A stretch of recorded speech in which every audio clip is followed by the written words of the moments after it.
Hi guys, welcome back to another video, or welcome to the channel if you're new here. My name is Anna and I'm going to be finishing this whale shark spread in my sketchbook today. I'm going to be using all sorts of different types of media.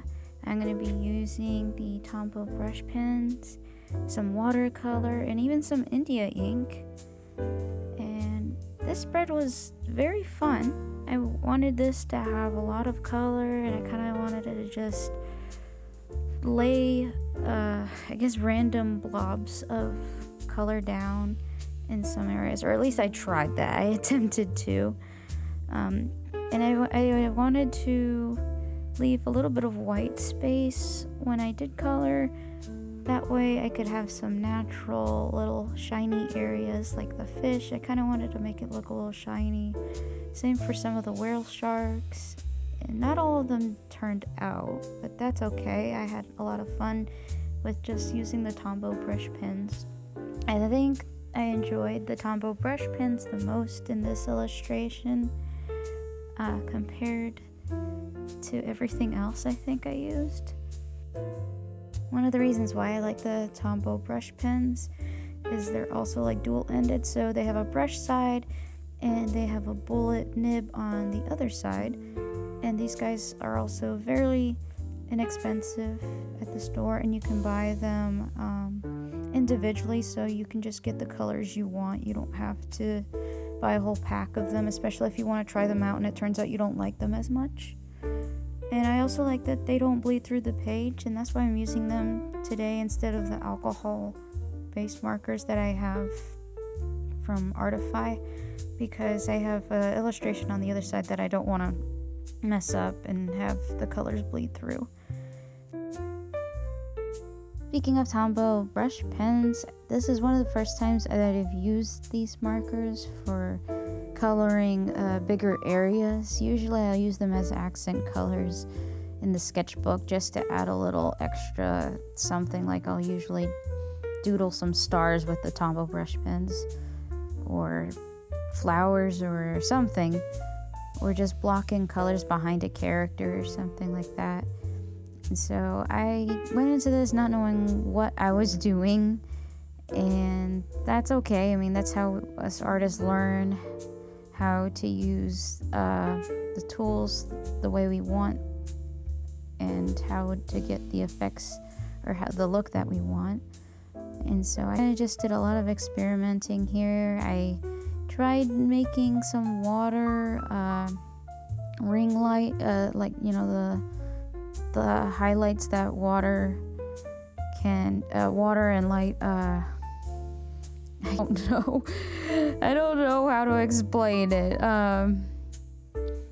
Is it ambient light? I guess the water ambient light. That's what I'm trying to say. I'm having trouble finding my words here. I know, I'm sorry. But yeah, I was trying to go for that effect and I completely failed. So that's okay. That's what sketchbooks are for. They're for failing and trial and error. And that's all right, because I had a lot of fun, and all the mistakes I made in the sketchbook, it's part of it.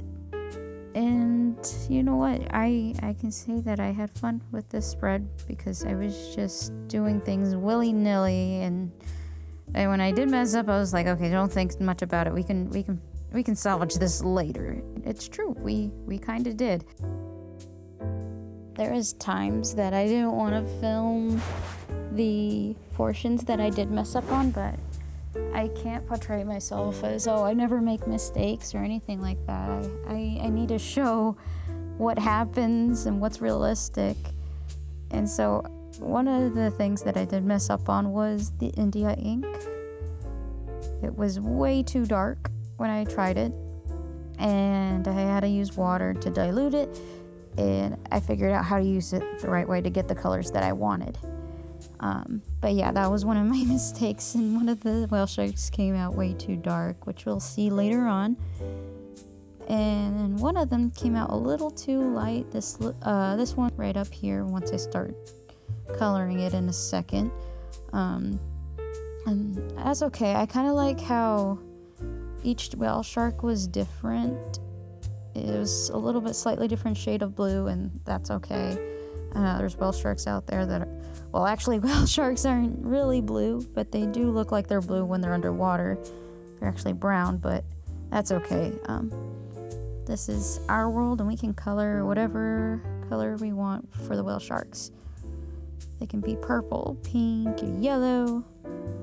But yeah, anyways, I did do a lot of experimenting with diluting the India ink, because I haven't used India ink in a long time, at least colored one. I had a black India ink that I used in college, and that was it. And then I never tried other colors, or I didn't know there was other colors of India ink until I watched, I think it was Drawing with Waffles video. She had some India ink in it, and then that made me inspired to get my own colored India ink, and it is expensive, so luckily I use it sparingly. I used a little eyedropper and just put it into my little watercolor paint palette, and it was a lot of fun. But definitely, if you want, the India ink is gonna get a lot darker if you use it straight out of the container. Always dilute it first, so that way, and test it before you lay it down, because I plopped it right on the whale shark without swatching, and that was my mistake, because I swatched the markers that I used, but I have no idea why I thought it was okay not to swatch the India ink beforehand. I thought it was going to be fine, and it turns out it wasn't, because it was more pigmented than I had thought, because I thought it was going to kind of be like watercolor, and it turns out no, it's more opaque.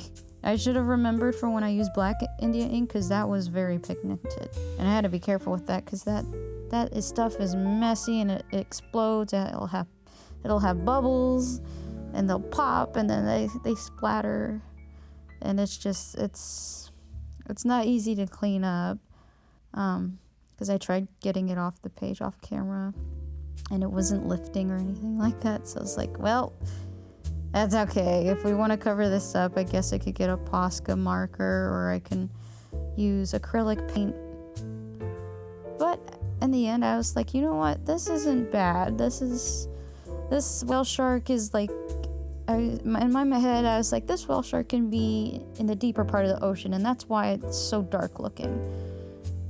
And I'm just trying to change my perspective, because if I change how I think about the painting and be asking myself the what ifs in a positive light, I won't be so hard on myself.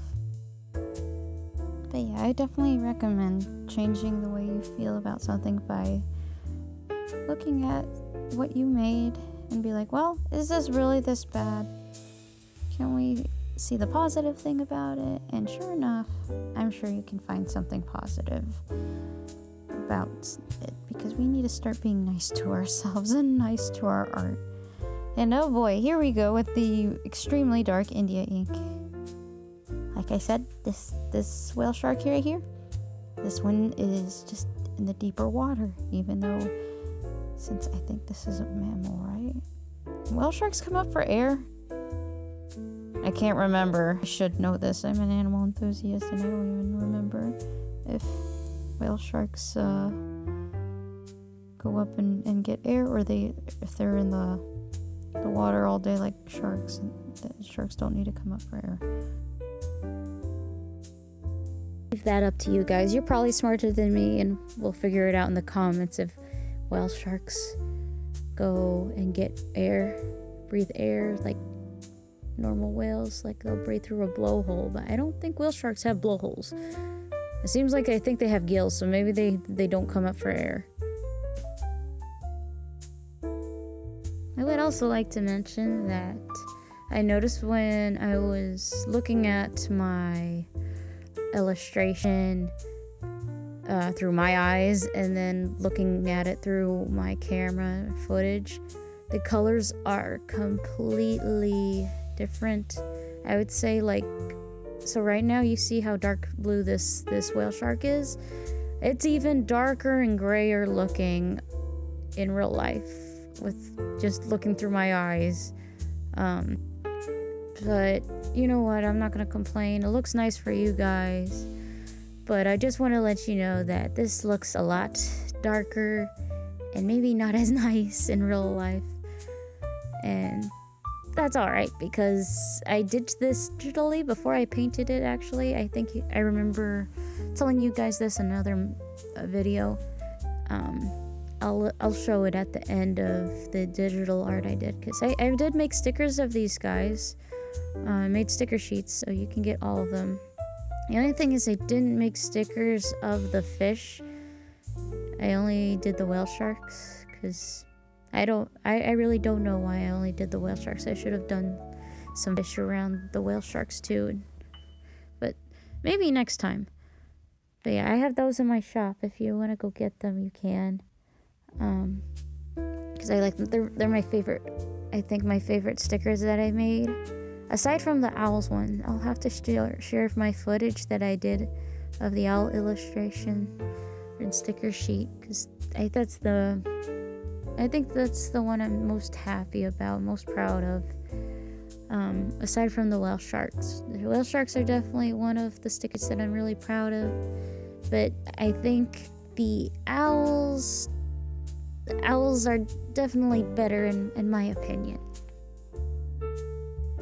So aside from working in my sketchbook this week, I've also been doing a little bit of digital art and also making some stuffed animals out of some socks.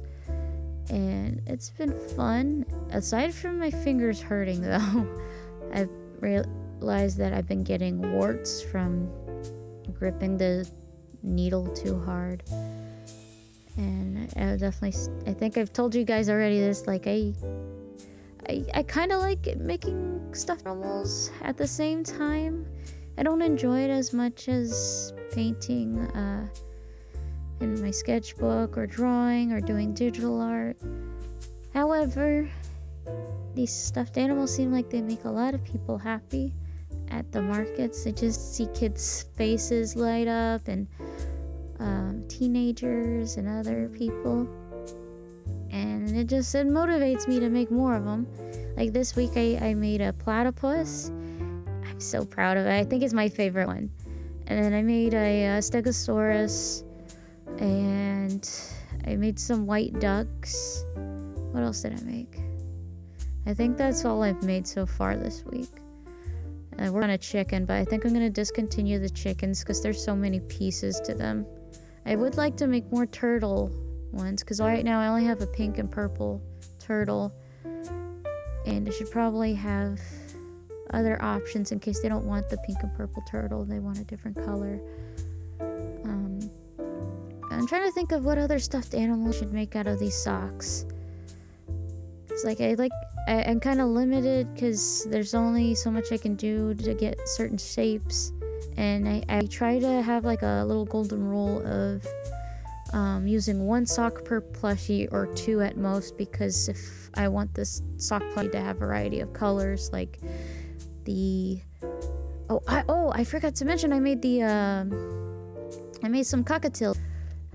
So they have yellow and gray, of course, as their colors. So that's two socks. But yeah, I'm trying to think strategically before just cutting, so that way I'm not wasting any socks. With the tiny little bits and pieces that I do cut, I recycle those for using this thing, so that way I don't have to use much fluff or polyester fluff, and I'm recycling, not wasting. And yeah, because right now I have a whole big mess in my office. It's covered with sewing stuff all over the floor, and I'm like, this is not ideal. I need to clean this up, because I tried making a video today, or I did make it today, and I'm recording this audio for you guys today on the same day, and I'm just like, man, I can't really adjust my chair because there's a bunch of stuffed animals on the floor just looking up at me, waiting for me to accidentally run them over with my chair. And so I kind of feel bad, like they deserve that. I made them, and and then I'm accidentally, well, I haven't ran over any of them yet, but it's possible. It could happen any day now. So yeah, I don't know if I like making stuffed animals as much as I thought. Like, sure, the end result is it's rewarding and it's nice, but the process, it's so messy. I've got, a bunch of recycled fluff on my floor. I got a bunch of leftover thread and string. I'm gonna have to go in there and vacuum. I gotta make sure I vacuum up any needles, because I did that when I did my apartment, even though I could have sworn I made sure there was nothing there. I'm gonna have to probably get a magnet, so that way any metal stuff in the ground is not gonna get stuck by the vacuum, and I'll just find it beforehand. Ugh, man. That's my take on making stuffed animals right now. It's conflicting. I love making them. At the same time, I don't, because my fingers hurt and it's just messy.